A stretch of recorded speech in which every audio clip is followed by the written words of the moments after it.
அனைவருக்கும் வணக்கம். தமிழக முதலமைச்சர் அவர்கள் அறிவித்தலின்படி இன்றைக்கு திருநெல்வேலி மாவட்டத்தில் பொறுப்பு அமைச்சராக நாமினேட் பண்ண பிறகு இதான் ஃபஸ்ட்டு விசிட்டு இந்த டவுனுக்கு. அதன் அடிப்படையில் இன்றைக்கி மாவட்ட ஆட்சியாளர் அவர் கூட அவங்க ஆஃபீஸில் அவங்க ஆடிட்டோரியத்தில் சட்டமன்ற உறுப்பினர் மற்றும் நாடாளுமன்ற உறுப்பினர்கள் கூட சேர்ந்து இன்சார்ஜ் ஃபேக்கல்டி சந்தீப் கூட சேர்ந்து கமிஷனர் அவங்க கூட சேர்ந்து இன்றைக்கி எல்லா டிபார்ட்மெண்ட்டும் கூட சேர்ந்து நம்ம இன்றைக்கி டிஸ்கஸ் பண்ணோம். ஒரு ரிவ்யூ மீட்டிங் கம்ப்ளீட்டாக ஸ்டடி பண்ணியிருக்கோம். இன்றைக்கி என்னென்ன ப்ராஜெக்ட்ஸ் ஆன்கோயிங் ப்ராஜெக்ட்ஸ் இருக்குது, என்னென்ன ப்ராஜெக்ட்ஸ் பெண்டிங் இருக்குது, என்ன வரப்போகிற ரெய்னி சீசனில் என்னென்ன ஆக்டிவ் மெஷர்ஸ் எடுக்கணும்னு சொல்லிட்டு ப்ரிவென்டிவ் மெஷர்ஸ் எடுக்கணும்னு சொல்லிட்டு எல்லாமே இன்றைக்கி டிஸ்கஸ் பண்ணோம். நீங்களே பார்த்தீங்க கிட்டத்தட்ட ஒரு 3 ஹவர்ஸ் மேலே 3 ஹவர்ஸ் 30 மினிட்ஸ் வரைக்கும் போயிருக்கு. அது மட்டும் இல்லாமல் இன்றைக்கி கலெக்டர் சார் வந்து இன்றைக்கி வந்து நலத்திட்ட உதவிகள் இன்றைக்கி வந்து நம்ம டிஸ்ட்ரிபியூட் பண்ணியிருந்தோம். கிட்டத்தட்ட 4,19,00,000 கிட்டத்தட்ட 519 பயனாளிகள் மொத்தம் 8 துறைக்கு கீழ் அவங்களுக்கு 4,19,00,000 இன்றைக்கி டிஸ்ட்ரிபியூட் பண்ணியிருக்கோம். ஸோ நிறைய டிஸ்கஷன் போயிருக்கு, நிறைய இன்புட்ஸ் எனக்கு கொடுத்துருக்காங்க. எது ப்ரையாரிட்டி பண்ணணும்னு சொல்லிட்டு முக்கியமாக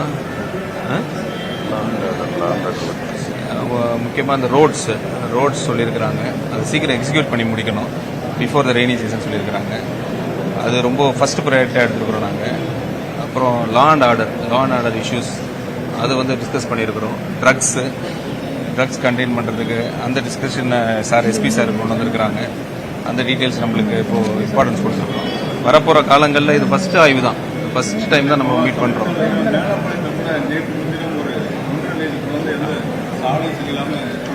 ஏற்கனவே அதில் கடந்த ஆட்சியில் வந்து 2 விடப்பட்டு 2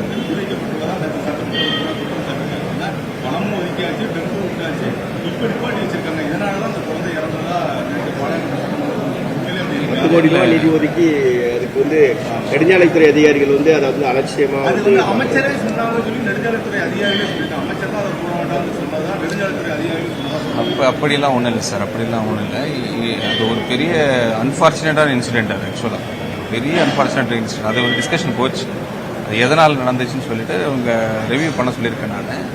அது எனக்கு இன்ஃபர்மேஷன் வந்துச்சு. கண்டிப்பாக இந்த மாதிரி சுச்சுவேஷன் யாருக்குமே நடக்கக்கூடாது. ஆக்சுவலாக வரப்போகிற ஃபியூச்சரில் இனிமேல் நடக்கக்கூடாதுன்னு தான் சொல்லியிருக்கோம். இன்னைக்கு இன்னொரு கூடிய விரைவில் முதலமைச்சர் அவர்கள் அறிவிப்பாங்க. நீங்கள் அதை எதிர்பார்த்துட்டே இருக்கிறாங்க, தமிழ்நாடு எதிர்பார்த்துட்டு இருக்கு. நீங்கள் வரப்போகிற நாட்கள் நீங்கள் பார்ப்பீங்க. தாலிக்கு தங்கம், தாய்மாமன் தீவு, மகளிருக்கான இலவச கட்டணம் எல்லாமே அடுக்கடுக்க அறிவிச்சிருக்கீங்க. ஆனால் கடந்த மார்ச் மாதத்திலேயே தமிழகத்தில் 10 லட்சம் கோடி ரூபாய் கடன் இருந்தது அறிவிக்கப்பட்டீங்க. ஆனால் நீங்கள் ஏப்ரல் மாதம் இதற்கான தேர்தல் வாக்குறுதி கொடுத்துருக்கீங்க. ஆனால் அதுக்கு பிறகு இப்போ வந்து கொடுப்பது பிறகு கஜானா காலியாக இருக்கு, நான் வெள்ளை அறிக்கை விட போறேங்கிறது. நீங்க இந்த ரிலேட்டடாக கேளுங்க. நம்ம இன்னைக்கு ஆய்வு பண்ணிருக்கிறோம். ரைட். வரப்போற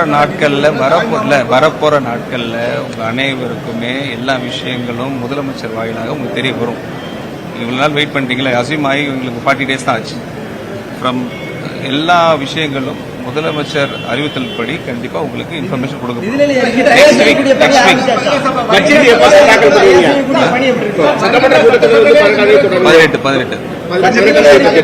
18ஆம் தேதி சட்டமன்ற கூடுது இல்லையா, சபாநாயகர் ஒரு டேட் சொல்லுவாங்க. அதை அனௌன்ஸ் பண்ண பிறகு உறுதிப்படுத்துறதுக்கான திட்டங்கள் ஏற்கனவே எஸ்இசெட் நாங்கள் சும்மாவே கிடக்கு ரொம்ப ஆண்டுகளா, அதுக்கான திட்டங்கள் எதுவும் நம்ம தயார் நம்ம 2 சிப்பாட்டை நாங்குநேரி தொழில்நுட்ப பூங்காங்கிறது அரசாங்கத்துக்கு சொந்தமான இடம் சார். கிட்டத்தட்ட 2457 ஏக்கர் அந்த இடம் உள்ள. இப்ப சமீபத்தில் பாத்தீங்கன்னா ஒரு குஜராத் கம்பெனியில அது வந்து ஏஎம்ஆர்ல கொடுத்து ஏஎம்ஆர் வந்து சிறியில் ஒரு கம்பெனி கொடுத்தாங்க. சிறி கம்பெனி அரசாங்க இடத்த கடன் வாங்கி குஜராத்தில் அது இதாகிட்டு வந்து ஒரு பேங்க் இருக்கிறது கவர்மெண்ட் இடத்தையே சிறியில் ஒரு நிறுவனத்துக்கு வந்து அவன் கடன் வாங்கியிருக்காங்க. இது போனாச்சு இல்லை, அது ஆமா திமுக ஆச்சு. இது ஏதாவது அது ஏதாவது இப்போ வந்து அதிகாரி ஏதாவது இல்லை எக்ஸ்பிளைன் இல்லை, அதை பற்றி ரிவ்யூ பண்ணியிருக்கோம், இன் டீட்டெயிலாக ரிவ்யூ பண்ணியிருக்கோம். அரசாங்க இடத்தை மீட்பதற்காக ஒரு நடவடிக்கை பண்ணாங்க. நம்ம இடம் கன்னியாகுமரி சிறியை பொறுத்து அவன் போய்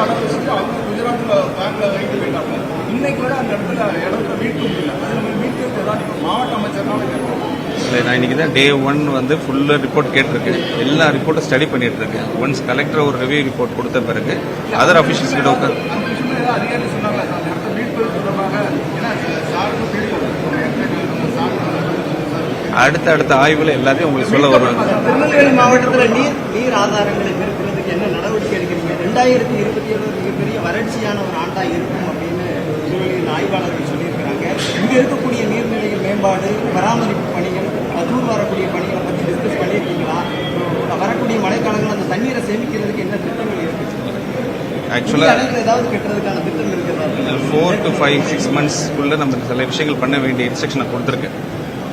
டிஸ்கஷனில் போயிருக்கு. இந்த டிஸ்கஷனில் தாமிரபரணி இதாக இருக்கட்டும், மற்றும் அதர் டேம்ஸாக இருக்கட்டும், சேனல் டீசலேஷனாக இருக்கட்டும், எல்லாத்துக்குமே ஒரு இன்ஸ்ட்ரக்ஷனுக்கு போயிருக்கு. வரப்போகிற நாட்களில் அதை எக்ஸ்பீடியேட் பண்ணுறதுக்கு, பாஸ் பண்ணுறதுக்கு என்னென்ன நாங்கள் மார்ச்லேயே பண்ணியிருக்கணும். அது ஆக்சுவலாக ஆல்ரெடி டிலே. இன்னொரு 4 to 5 monthsக்குள்ளே அதை பண்ணி ஆகணும், மழை காலத்துக்கு முன்னாடி. அதுக்கு முன்னாடி டிஸ்கஷன் போயிருக்கு. அதையும் உங்களுக்கு ரிப்போர்ட் வரும். லோக்கல் பாடிஸ் இப்போ அரசு பொறுப்பேற்று 1 மாசம் கடந்துருச்சு. லோக்கல் பாடிஸ்க்கு எந்த ஃபண்டும் கடந்த 2 months வரல. அதனால எந்த திட்டத்தையுமே செயல்படுத்த முடியல. அப்படிலாம் ஒன்றும் இல்லை சார். வாங்க